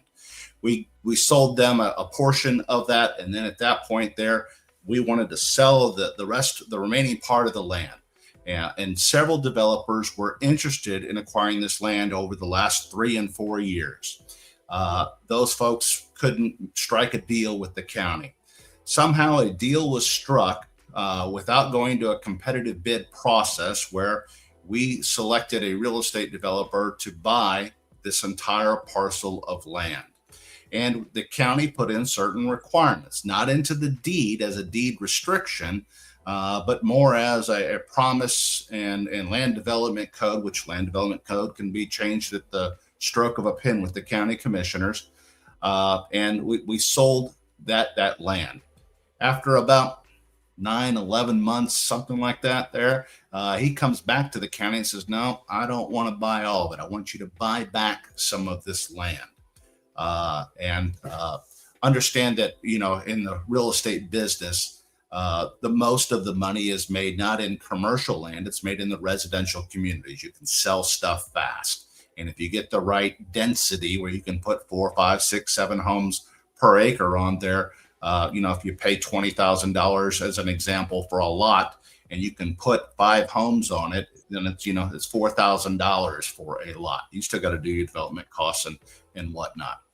Anyways, 2 days prior to the vote having to be taken to essentially discount the sales contract and take back this land, my opponent did a fundraiser. And he had the right people attending. It was put together by the developers' bankers, the lawyers, the developers themselves, FPL, Florida Power and Light. It was all of the movers and shakers that participate a lot in the real estate development industry and have certain requests. So I was at that meeting. The motion came up. He was getting ready to make a vote, and the county attorney said, hold on, I think you probably ought to abstain since you just had a fundraiser 2 days before this particular vote that was going on. And if you've ever been to a county commissioner meeting there, they have to hear from the public. So if you want to speak on item number 16, then you sign up and you get to speak your 2 or 3 minutes, depending on how many folks are in participation on that. Then after that, then everything is usually wrapped up in what they call a consent motion. So I would like to make a motion to approve items 1 through 16. There's no other further discussion. So moved. Is there a second? Second. And then all 16 items get pushed through, and they're not individually discussed, debated, unless there's somebody speaking on that matter, and then there's usually no further comment there. So as I said here, I hate that campaigns have to be very, very expensive. I know quite a few of the people that were on that donor list. I've had the opportunity to take money from real estate developers and other folks that are well networked in town. And I've just, thank you very much, but I've got this. I'm going to fund my own campaign. I have taken, I think, probably about $7,000 or $8,000 in campaign donations. And I've been in business 30 years. I know a bunch of people there. I didn't want this to be about money. I didn't want to go to my friends. I don't mind holding campaign donations and that kind of stuff there.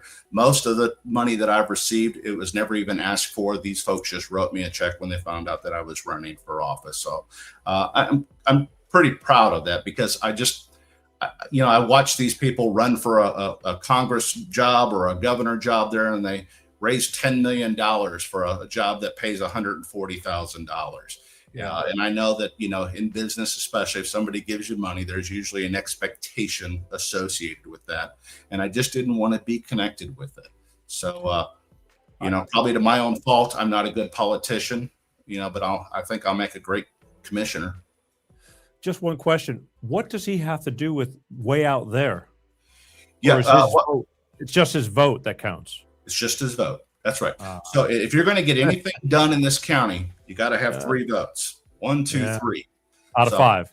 Out of 5. So if I want to take $5 million and put that into a new park in District 2, I got to have the agreement of at least 2 other commissioners to follow along. So it's I'll scratch your back, can you scratch mine? So in layman terms, I need to be sending you and your wife on a vacation to Waikiki for 7 days. And for someday I'm going to ask a favor of you. Yeah, usually you're more than welcome to stay in my condo that I have down in. Oh, sorry. Okay, I'll take you somewhere else. Sorry, I forgot. What for the man who has everything, almost. Okay, so we've blown through a whole lot of time, which I kind of knew, but it's a good thing because we talked about a lot of things, the good, the bad, the ugly. But I do want you to just, if you could just sum this up and give everybody your final closing argument or pitch or whatever you want to go. Why don't you just gather your thoughts and go for it? Yeah, not really a canned speech for me, Peter. I've enjoyed this show. I hope everybody feels like you and I have talked very frankly and openly. Each one of us may have said one curse word at any given time there. I'm just a taxpayer, a dad, a normal guy that is trying to do better for our county. I've been blessed. I've been in business 30 years. You reach a certain point in life where you're able to slow down a little bit. You're not chasing money any longer. You're really just kind of looking at your life there. And I want to make Pensacola better. And for that reason, I decided to raise my hand and go down to the supervisor of elections and say, I'd like to, at least get into the dialogue on the Escambia County Commission. I've thrown a few bucks at this to get signs that are out. If you see my sign out there, it's because somebody requested the sign. I've gone door to door, but it wasn't to put out signs and it wasn't to raise money. It was to talk to each of the residents and say, what are the concerns? What are the needs? And so if you go to my Facebook page, you'll find me on social media. It's Elect Glenn Dorsey. You're going to see about 75 or 80 different positions that I've taken.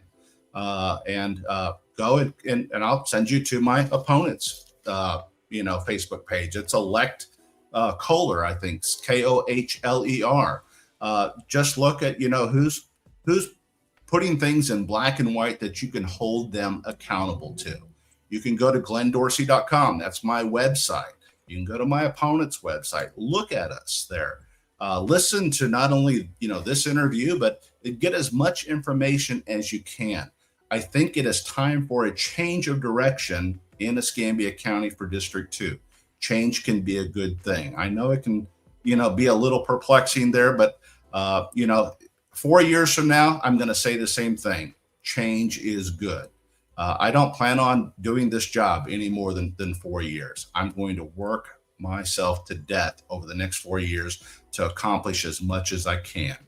And then at that point, we'll take a look at the lay of the land here.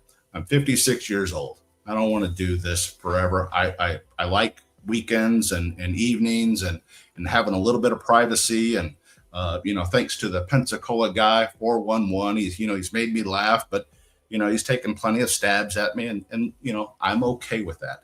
If you'd ever like to have a phone call, my number is 850-304-0204. Happy to take a text message. Happy to have a phone call. I'll tell you what I think. And if it aligns with your values and your desire for our county, I'm going to ask for your vote on August the 18th. If it doesn't, there is another Republican candidate that is out there, and there's a Democratic candidate. Choose who you think will serve you best. There you go. Have you guys had the opportunity to debate yet? No, and I don't know that there's actually any type of like Lincoln Douglas debates between the two of us there.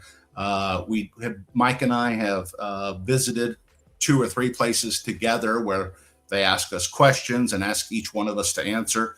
And those are always tough forums there because, it's Peter, what do you think about the world? You got 2 minutes. And then, Glenn, you can give a rebuttal in 30 seconds. You don't truly get the whole understanding of their position and their values. I mean, I don't know how long we spent together, maybe an hour. And, I think this has probably been the most transparent forum for a voter to look at. And I'd certainly encourage my opponent to come on here and talk with you as well. I think hearing all sides of the story, because listen, we've got some serious business to do here in Escambia County. And probably like you, I just want to make sure that it gets done. I think I'm the guy to do it.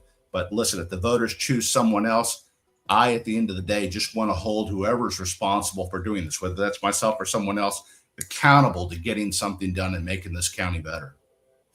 Oh, cool. All right. Look, I'd love to have either Mike Kohler on. I'd love to. I have August the 12th. I could make, if he was willing to come on, would you be willing to debate him here? I'm here. I mean, it's not really debate. I just would I think it'd be fair, even Steven, to have both of you. Because I feel a little bad that I don't have him or didn't have him also, but this just kind of happened, and I said, and you were quick, you called me and said, yeah, I'd love to do it. And so that's how it kind of worked out. But I got nothing against the guy. I just want somebody to take care of this friggin' West Side and really make it happen. Now we've seen 4 years. Can't say that I've been, but I'm here a lot, a lot. Yeah. And I haven't seen any major, any change. I mean, a couple of people getting written up, for those couches and things like that. But I need to know what have you done? You're telling me what you're going to do. He's got the advantage of what he has done, if that's an advantage. But I'd love to have both of you on. Mike Kohler, if you're out there, you're more than welcome. It's really easy. info@petergshow.com. It's that simple. And get a hold of me. I'll put you guys in on August the 12th. That's all I got before your election on the 18th. And that'd be really good because I don't. It's not about we're going to kick each other's ass. It's business. That's right. It's business. That's right. So and then we can find out which way he wipes. There you go. All right. I want to thank you for coming on because I got to close it up here. If you have a couple minutes, you can still hang. Please stay in the green room and let me finish out. But I do truly appreciate you taking the time to talk to the people in the area and the world, really. But I mean. This show will live on, and they'll get to catch you, and at least they got to hear you out, and you got to, to me, it was like the Beatles when they went on the Ed Sullivan Show. That's a hell of a lot easier than going door to door. I mean, if I played every club everywhere, I would have never gotten anywhere. So it kind of helped. But that's what I'm saying. He can have his. I'm more than willing to bring him on too because I got nothing. I just want somebody to do a friggin' job that I can notice something, and that's not just the first 6 months either. Right. Anyway. Right. All right. Well, thank you again. To get more information on Glenn Dorsey right here, go to www.glenndorsey.com. He's all over Facebook and Instagram and all that kind of stuff. But you can call him directly. Believe me, I know because I did. And that's it. All right. Take care. And I'll talk to you in a few minutes when we're done. There you go. Wave goodbye to everybody. Right there. Last look. There you go. There you go. www.glenndorsey.com, Escambia County, District 2 Commissioner, County Commissioner. That's the west side of Pensacola. Because a lot of people don't know, like, what is District 2? I didn't know what district is what district. I mean, a lot of people don't. But it's very important because they take care of your area. And for these people, most people that live in the area, you want somebody good that's taking care of your area. They're kind of like the, right there, taking care of stuff. All right, so there we go. All right, I want to thank everybody for watching, and even the hecklers. But even the hecklers finally, sobered up and started putting in some decent questions. I couldn't keep up with all the questions. We can't get to all of them. And again, should Mike Kohler want to come on the 12th of August, I will bring Glenn Dorsey back, and we can just answer questions from the crowd. I'm sure that there'll be questions on both ends, and we'll see what goes on. But I only do this out of concern. I want to see things get better, just as Glenn says he does too. So may the best man win, whatever it is. But don't forget, we're here every Wednesday like clockwork, 6 p.m. Pacific, 8 p.m. Central, 9 p.m. on the East Coast. Life of Peter G, the Peter G Show. Life is a bitch. We all need to catch our breath, and Glenn's running for office, so he didn't swear, a bear. I can swear. I answer to no one at this point in time in my life. And that's a good feeling. But I don't do anything that bad. I just choose to articulate with a little more color at times because we're all adults here. This isn't a 10-year-old show. I mean, a show for 10-year-olds. The show is 10 years old, but we don't cater to 10-year-olds unless you want to act like one. And that's cool too. I mean, it's good to be with your inner child. But life is a bitch. People are at each other's throats. There's a lot going on. Who did this? Who did that? Trying to stay with your head above water. We all need to just take a breath. I told you my mantra, take a breath before you speak. You don't want to be lashing out too quickly because you'll find yourself doing yourself a favor, just taking that extra little breather before you bark too soon and then realizing I should have just shut the fuck up. And it's pretty obvious. But again, at the same time, be kind. You don't have to take a lot of shit from people, but you don't have to be an ass either. I mean, life is just too damn short. If you get to wake up every day, especially as we're all getting older and things like that, it's a gift. I don't take it for granted. I make the best out of my time. I may not be out running around partying all the time because been there, done that, but I do what I love to do and trying to make a difference. So I want to thank everybody for watching the Peter G Show. Follow, subscribe. If you're on YouTube, YouTube gives me hell. They got their thumb on my neck. Last week's show about lab-grown meat, every platform stifled me. It's just the way it is. But Facebook's pretty good. If you're watching from the official Peter G Show Facebook page, which ironically, not one single comment from the Facebook page. It was all YouTubers, which is fine. I'll take whatever. But we're doing great on Facebook, okay? 2 million views a month right now and growing. Almost 100,000 followers combined on the Facebook pages. So I can't complain. But it just be kind, show up. I appreciate you more than anything for taking the time to watch the show. I mean, it's a long form show and I get it. Not everybody's got the time. You watch the short clips during the week, a lot of comments on all the short highlights. Take advantage of them. Comment, share. Especially if you seem to like what Glenn has to say and there's going to be clips from him, share those clips. Get your friends to know, because a lot of people, I got to tell you, are probably pretty oblivious about voting for a county commissioner. It's like, what the hell does a county commissioner do? I mean, really, it's a weird title. It should be titled a little bit differently. When I think of commissioner, I think of Commissioner Gordon, Batman. Anyway, great Scott. That's it. All right, I love you guys. I do. And I want to, again, thank you for watching. We'll see you like clockwork. Same bat time, same bat channel. My name is Peter G. Peace out. Peter G Show, Peter G Show, divorce dad, single dad, divorce dad, single dad, Peter G Show.